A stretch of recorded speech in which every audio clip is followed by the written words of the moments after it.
সড়ক পরিবহন আইন ২০১৮ সংশোধন বিষয়ে আলোচনা সভা অনুষ্ঠিত হয়েছে। বাংলাদেশ সড়ক পরিবহন কর্তৃপক্ষ বিআরটি এর সদর কার্যালয়ে বিকেলে ৩টায় শুরু হওয়ায় সবাই অংশ নেন বাংলাদেশ অটোরিকশা হালকাযান পরিবহন শ্রমিক ফেডারেশন। সবাই ফেডারেশনের পক্ষ থেকে সংশোধনী প্রস্তাবনা উপস্থাপন করেন সংগঠনের সাধারণ সম্পাদক গোলাম ফারুক। তিনি আইনটি বিভিন্ন ধারায় শ্রমিক বান্ধব সংশোধনের প্রয়োজনীয়তা তুলে ধরেন। অটোরিকশা ও হালকাযান শ্রমিকদের স্বার্থ রক্ষার জন্য এই আইন সংশোধন সময়ের দাবি।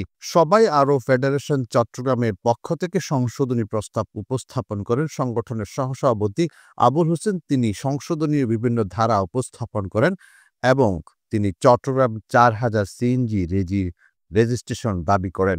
সবাই উপস্থিত ছিলেন ফেডারেশন সভাপতি বীর মুক্তিযোদ্ধা আবুল হোসেন ও চট্টগ্রাম কমিটির পক্ষ থেকে কেন্দ্রীয় সহসভাপতি আবুল হোসেন সহ আরও সিনিয়র নেতৃবৃন্দ।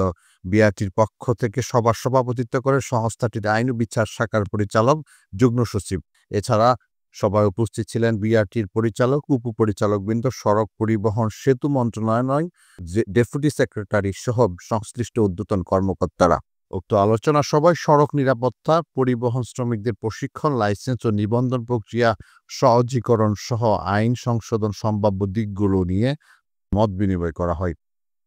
বক্তারা আশা প্রকাশ করেন অল্প সময়ের মধ্যে সড়ক পরিবহন আইন ২০১৮ শ্রমিক বান্ধবভাবে সংশোধন করা হবে। Desk news, PAB ৭১।